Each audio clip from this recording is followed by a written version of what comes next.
1970 का दशक असम के लिए बहुत ख़राब दशक था। असम में उस समय बहुत ही भयंकर लेवल की वायलेंस हुआ करती थी।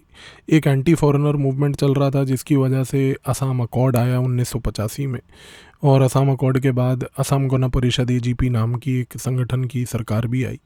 लेकिन जब ये पूरा गेम असम में चल रहा था तो असम की पूरी सोसाइटी दो गुटों में बटी हुई थी।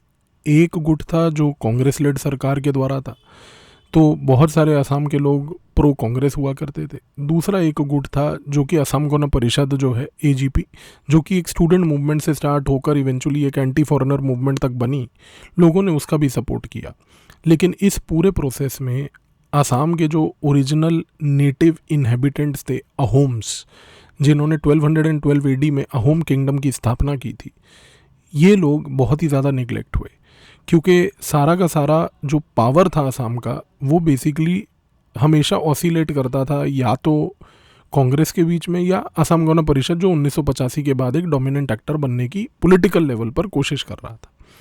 इस पूरे बैकग्राउंड में 1979 में चार दोस्त अप्रैल के महीने में रंगघर पवेलियन में शिव सागर डिस्ट्रिक्ट में, जो कि अहोम किंगडम का एक बड़ा महत्वपूर्ण डिस्ट्रिक्ट हुआ करता था, वहाँ पर बैठ के उन्होंने एक मीटिंग करी।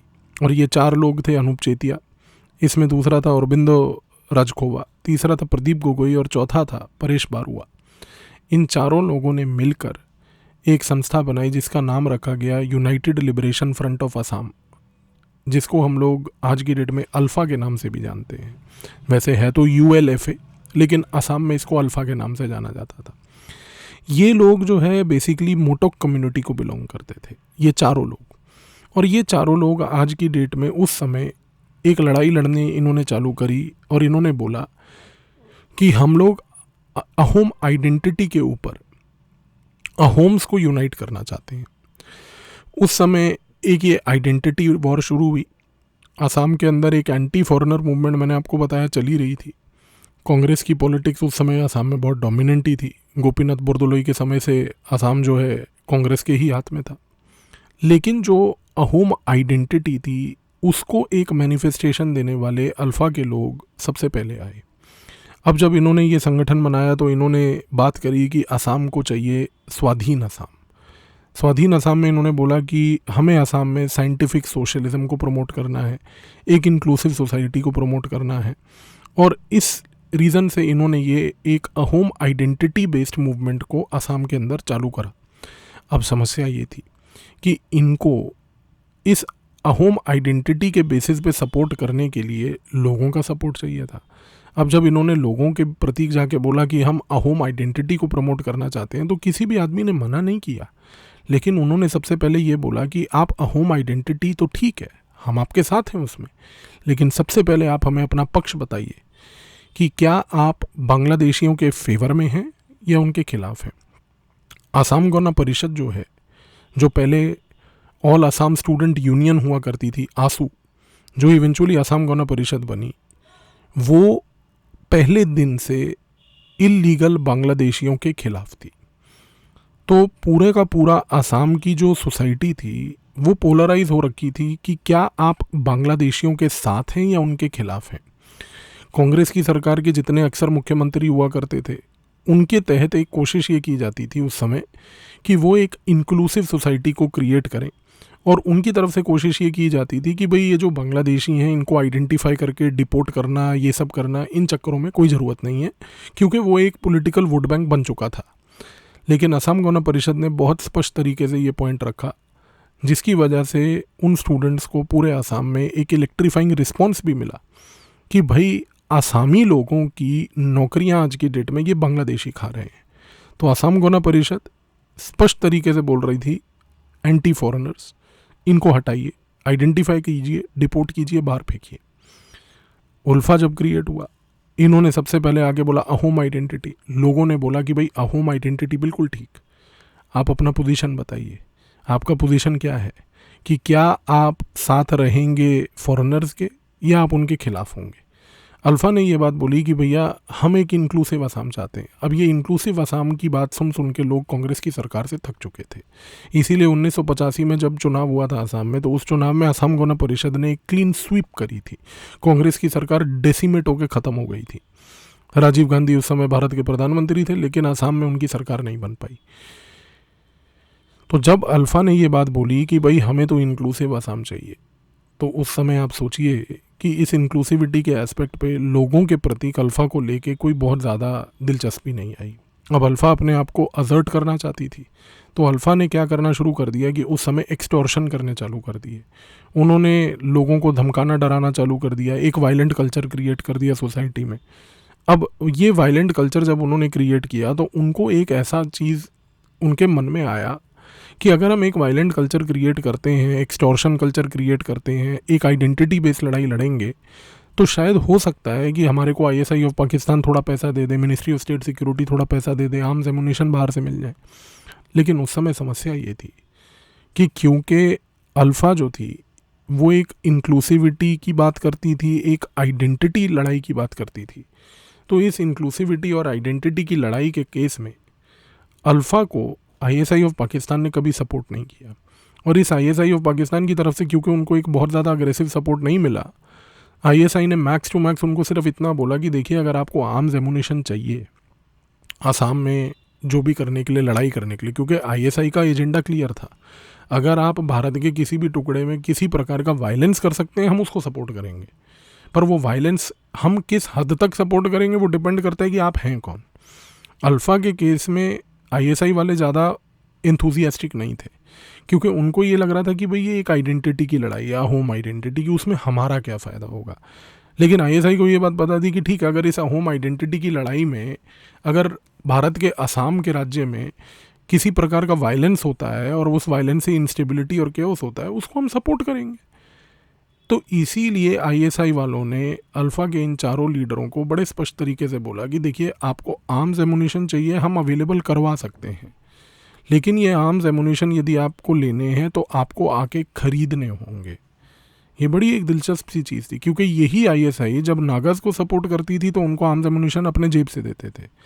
यही आईएसआई जब मिज़ोस को सपोर्ट करती थी, लालडेंगा की मिज़ो नेशनल फ्रंट को इन्होंने उस समय जब सपोर्ट किया था, तो ये उसको आर्म्स देते थे, अपने जेब से देते थे। लेकिन अल्फ़ा के केस में इन्होंने ये कंडीशन रख दी, और इस कंडीशन होने के कारण कि अल्फ़ा को ये बोला गया कि आपको अगर आर्म्स एंड एमुनिशन चाहिए तो आपको हमसे आके खरीदने होंगे। तो इस कॉन्टेक्स्ट में परेश बारुआ, जो उस समय अल्फ़ा के एक फाउंडर मेंबर थे, ये बांग्लादेश जाकर सेटल हो गए। परेश बारुआ वहाँ जाकर सेटल हुए, उन्होंने आईएसआई से संपर्क बनाए, आईएसआई ने उनको ये कंडीशन बताई। अब परेश बारुआ ने आईएसआई से पूछा कि भाई हम पैसे कहाँ से लाएं। तो इस केस में आईएसआई वालों ने परेश बारुआ को ये सजेशन दिया कि अगर आपको पैसा इकट्ठा करना है तो उसका सबसे सरल तरीका ये है कि आप असम की सोसाइटी में एक्सटॉर्शन रैकेट रन कीजिए। इसी रीज़न से आप देखिए कि आज की डेट में असम में यदि कोई वो लोग रहते हैं और अगर आप असम के हैं तो अपने उन असामी घर वालों से पूछिए जिन्होंने 1980-1990 का दशक देखा है, वो बताएंगे कि किस तरीके से असम में अल्फ़ा एक तरीके का एक्सटॉर्शन रैकेट चलाती थी। एक्सटॉर्शन रैकेट से पैसा इकट्ठा होता था। इस पैसे इकट्ठे करके परेश बारुआ, जो बांग्लादेश में बैठा था आईएसआई के बिहाफ पे, उसको आर्म्स एमुनिशन दिए जाते थे, और ये आर्म्स एंड एमुनिशन लाके अल्फ़ा फिर एक तरीके का वायलेंस का कल्चर असम में क्रिएट करती थी।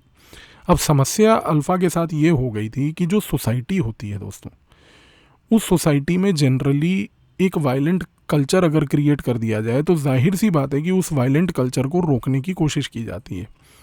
लेकिन अल्फ़ा का वायलेंस दिन पर दिन बढ़ रहा था, और 1980 के दशक में तो इन्होंने प्रेसिडेंट जो था कामरूप चेंबर ऑफ कॉमर्स का, जिसका नाम था गिरधारी लाल हल्कार, इसको भी मार गिराया।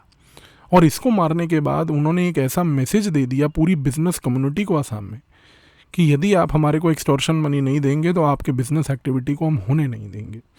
अब जाहिर सी बात है कि 1990 में जब ये सब चीज़ें चल रही थी तो उस समय भारत की सरकार ने एक चीज़ देखी।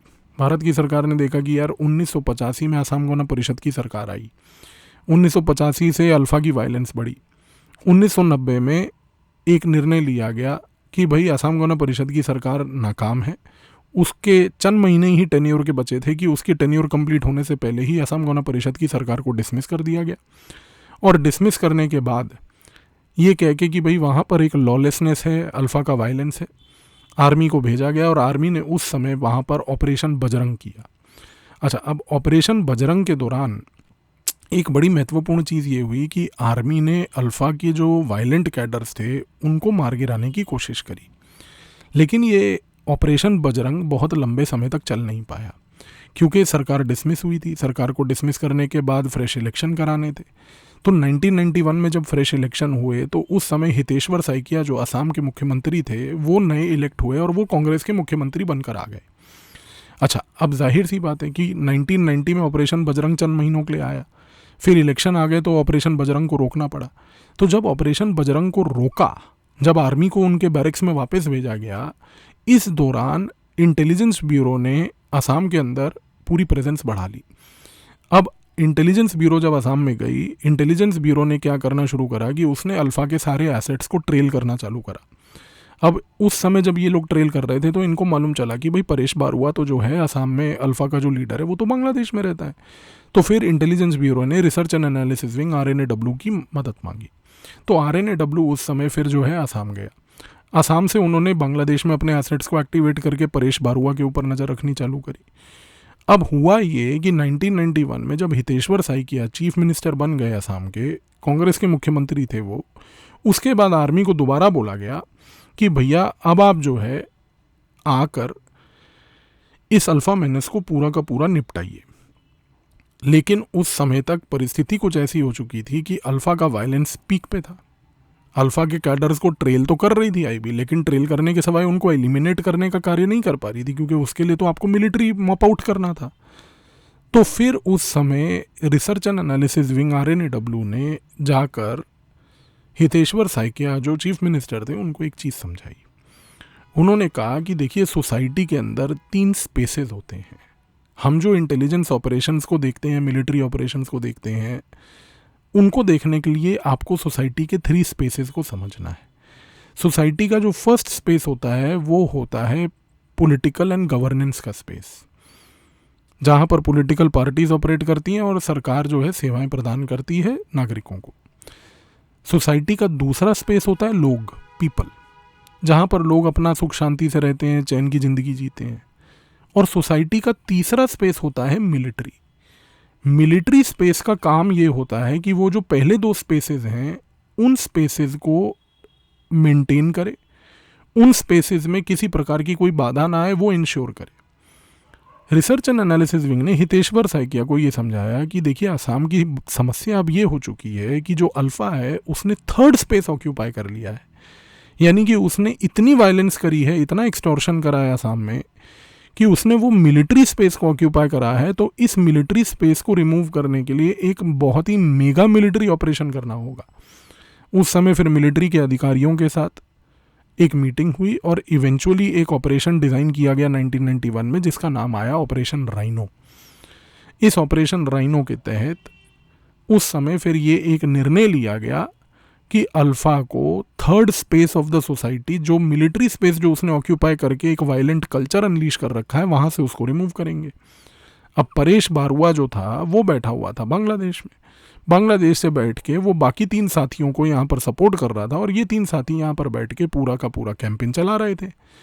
अब हुआ क्या कि intelligence bureau, research and analysis wing, military intelligence, Indian army, Assam police, इन सारों को जब एकजुट करके ऑपरेशन राइनो लॉन्च किया गया तो सबसे पहले अल्फ़ा के सारे कैडर को डिसमेंटल करके तोड़ा गया। दूसरी सबसे बड़ी चीज़ ये हुई कि ऑपरेशन राइनो का एक बहुत बड़ा सक्सेस ये हुआ कि परेश बारुआ जो उस समय बांग्लादेश में था और जो बाकी 3 साथी उसके जो थे, अनूप चेतिया था, प्रदीप गोगोई था और अरबिंदो राजखोवा था, ऑपरेशन राइनो के तहत ये तीनों के तीनों पकड़े भी गए। इंटेलिजेंस ब्यूरो ने और रिसर्च एंड एनालिसिस विंग ने इन तीनों को बिठाकर सिंपल सी चीज़ बोली। इन्होंने बोला कि देखिए, ये वायलेंस का कल्चर या तो बंद कर दीजिए वरना आप भी किसी न किसी इनकाउंटर में मारे जाएंगे। आप इंडियन कॉन्स्टिट्यूशन को एक्सेप्ट कीजिए, आपको जो ऑटोनॉमी चाहिए, कुछ पॉलिटिकल पावर चाहिए बताइए, हम लोग प्रोवाइड करवा देंगे आपको। नॉर्थ ईस्ट के अंदर एक जनरल टेंडेंसी ये रही ही है। अगर आप नॉर्थ ईस्ट के इंसर्जेंसी के इतिहास को अगर आपने कभी पढ़ा है तो वहाँ पर अर्स्टवाइल इंसर्जेंट्स को पॉलिटिशियंस प्लस चीफ मिनिस्टर्स बना के उनको रिहेबिलिटेट करके छोड़ दिया जाता है। अब हुआ क्या कि 1991 में अनूप चेतिया को, औरबिंदो राज खोवा को, साथ ही में प्रदीप गोगोई को, इन तीनों को रिसर्च एंड एनालिसिस विंग और इंटेलिजेंस ब्यूरो वाले पकड़ के दिल्ली लेकर आए। तीनों को दिल्ली के क्लैरिजिस होटल में रुकवाया। वहाँ पर बिठा के इनको ये बातें सुनाई गई, समझाई गई कि देखो भाई, चुपचाप से शांतिपूर्वक तरीके से भारत के संविधान को एक्सेप्ट कर लीजिए। अब इन तीनों ने एक मिली भगत से एक प्लान बनाया। इन तीनों ने उस समय क्या बोला रिसर्च एंड एनालिसिस विंग और इंटेलिजेंस ब्यूरो के अधिकारियों को कि भैया देखिए, हमें कॉन्स्टिट्यूशन भारत की एक्सेप्ट करने में कोई समस्या नहीं है, लेकिन उसको एक्सेप्ट करने के लिए हमें अपने लीडर जो कि बांग्लादेश में बैठा है परेश बारुआ, उससे अप्रूवल लेना होगा। 1991 आप जानते हैं कि भारत की उस समय परिस्थिति बड़ी ख़राब भी थी। हमारे पास ना तो केंद्र लेवल पर एक कोई मजबूत सरकार थी, ना ही उस समय भारत की कोई आर्थिक स्थिति मजबूत थी। ये सारे डिपार्टमेंट्स जो गवर्नमेंट के थे ये बिल्कुल लूजली कंट्रोल्ड थे। अब इतनी बड़ी बेवकूफ़ी हुई रिसर्च एंड एनालिसिस विंग और इंटेलिजेंस ब्यूरो की तरफ से कि जब इन तीन लोगों ने, अनूप चेतिया ने, औरबिंदो राज खोवा ने, प्रदीप गोगोई ने ये बात बोली कि हमें अपने बॉस परेश बारुआ से बांग्लादेश जाके मिलना होगा, उससे परमिशन लेनी होगी, अप्रूवल लेना होगा कि भाई क्या हम इस परिस्थिति में हैं या नहीं, कि हम भारत के संविधान को एक्सेप्ट करें या ना करें, तो आप उसके लिए हमारे को थोड़े टाइम के लिए बांग्लादेश जाने दीजिए। अब क्या लोग थे उस समय RNAW में और क्या लोग थे इंटेलिजेंस ब्यूरो में कि उस मूर्खता के कारण इन तीनों लोगों को बांग्लादेश भेज दिया गया। और अनफॉर्चुनेटली वही हुआ जो आप एक इंसर्जेंट से एक्सपेक्ट करते हो। ये तीनों के तीनों लोग जैसे ही बांग्लादेश पहुंचे, इन तीनों के तीनों लोगों को एक चीज़ समझ आ गई, अब हम वापस नहीं जाएंगे। इन्होंने वहाँ जाकर रिजेक्ट कर दिया पूरा पीस का कॉल और इन्होंने बोला कि वायलेंस जारी रहेगा। RNAW और इंटेलिजेंस ब्यूरो के लिए एक मैसिव एम्बैरेसमेंट थी। इन दोनों संस्थाओं ने उस समय भारत के मुंह पर एक भारत के नागरिकों को बेइज्जत करते हुए उनको नीचा दिखाने की कोशिश करी। और जाहिर सी बात है कि फिर इनके ऊपर बहुत दबाव भी डला कि ये जो मूर्खता किसी अधिकारी की वजह से हुई है, ये जो मूर्खता की जिसके तहत आपने इतने बड़े प्राइज्ड एसेट्स जो अल्फा के लोग थे उनको भेजा वहाँ पर, अब आप इनका कुछ कीजिए। तो फिर इंटेलिजेंस ब्यूरो और RNAW ने over a period of time कार्य चालू करे और कार्य चालू करके सबसे पहले तो ये कोशिश करी कि बांग्लादेश में जो RNAW के एसेट्स थे उन्होंने इन तीनों लोगों को एक बात बोलनी शुरू कर दी, इंक्लूडिंग परेश बारुआ, कि देखिए भाई, संविधान को एक्सेप्ट कर लीजिए और वापस आ जाइए। इस केस में औरबिंदो राजकोवा, अनूप चेतिया, ये दोनों लोगों को स्नैचिंग ऑपरेशन के तहत वापस लाया गया। आज की डेट में ये दोनों यहीं हैं, प्रदीप गोगोई भी यहीं हैं। लेकिन इवेंचुअली औरबिंदो राजकोवा वापस बांग्लादेश जाता रहा, क्योंकि RNAW को ये लगा कि औरबिंदो राजखोवा को हम लेके जाते हैं बांग्लादेश ताकि वो परेश बारुआ को भी कन्विंस कर पाए। इन चारों में से परेश बारुआ को छोड़ के बाकी तीन लोग भारत के संविधान को एक्सेप्ट करने के लिए फिर से तैयार हो गए। औरबिंदो राजखोवा RNAW और इंटेलिजेंस ब्यूरो की मदद से परेश बारुआ तक बार बार रीच आउट करता था। और जब परेश बारुआ तक ये बात बार बार पहुंचाई जाती थी कि यार मैटर को ख़त्म कर दो, तुम्हारा कोई सपोर्ट नहीं है सोसाइटी में, एक्सटॉर्शन का रैकेट नहीं चला सकते यहाँ पर तुम, तो हुआ ये कि भाई RNAW को और इंटेलिजेंस ब्यूरो को ये समझ आ गया कि भाई परेश बारुआ किसी कारणों से मानने को रेडी ही नहीं है। और फिर ये हुआ एक समय पे आके 2014-15 में कि इंटेलिजेंस ब्यूरो और RNAW ने मिलकर अल्फ़ा के अंदर एक स्प्लिट पैदा कर दिया। और वो स्प्लिट ऐसा हुआ कि इन्होंने अनूप चेतिया, प्रदीप गोगोई और औरबिंदो राजखोवा को एक तरफ करके बोला कि तुम अल्फ़ा के पार्ट बन जाओ, और इन्होंने साथ में बोला कि जो परेश बारुआ है उसको अकेला छोड़ दो। तो परेश बारुआ के हाथ लगी एक नई संस्था जिसका नाम आया अल्फा इंडिपेंडेंट। आज की डेट में भी परेश बारुआ अल्फा इंडिपेंडेंट का लीडर है और वो खुद मात्र एक ही लीडर है। आज की डेट में अनूप चेतिया, राजखोवा, प्रदीप गोगोई, इन तीन में से प्रदीप गोगोई, अनूप चेतिया तो दोनों भारत में हैं, लेकिन फॉर द टाइम बीइंग अभी भी अरबिंदो राजखोवा बांग्लादेश में है। आरएनएडब्ल्यू के साथ उसकी नेगोशिएशन चल रही है। आने वाले 6-8 महीने 1 साल के अंदर अंदर आप देखेंगे कि जो अनूप चेतिया, प्रदीप गोगोई और अरबिंदो राजखोवा, इन तीनों के अंडर जो अल्फा है, इसका एक सीजफायर भारत के साथ होने वाला है। और जैसे ही ये सीजफायर होता है, आप देखेंगे कि एक इकलौता जो रह जाएगा वो रह जाएगा परेश बारुआ, जो अल्फा इंडिपेंडेंट को लेकर बैठा है। तो ये एक ऐसा एपिसोड था दोस्तों, जिसमें भारत की इंटेलिजेंस ब्यूरो और आरएनएडब्ल्यू की तरफ से एक बहुत बड़ी मूर्खता भी हुई, लेकिन फिर उनके ऊपर इतना दबाव आया कि इस मूर्खता को कवर अप करने के लिए उन्होंने मेहनत भी करी। लेकिन ये मेहनत तो रंग तभी लाएगी जब ये एक सीज फायर होगा और इवेंचुअली अल्फा जो है इस पूरे सीन से वाइप आउट हो जाएगा। तो आई होप आपको इसके थ्रू, आज के वीडियो के थ्रू, एक नई प्रकार की जानकारी अल्फा के बारे में, कि उसको आईएसआई ने सपोर्ट क्यों नहीं किया, वो आइडेंटिटी मूवमेंट को नहीं करना चाहते थे, एंड जो ये आरएनएडब्ल्यू का इतना बड़ा ब्लंडर था और फिर उसके बाद वो ब्लंडर रेक्टिफिकेशन था, ये over a period of time कैसे इंप्रूव हुआ। धन्यवाद।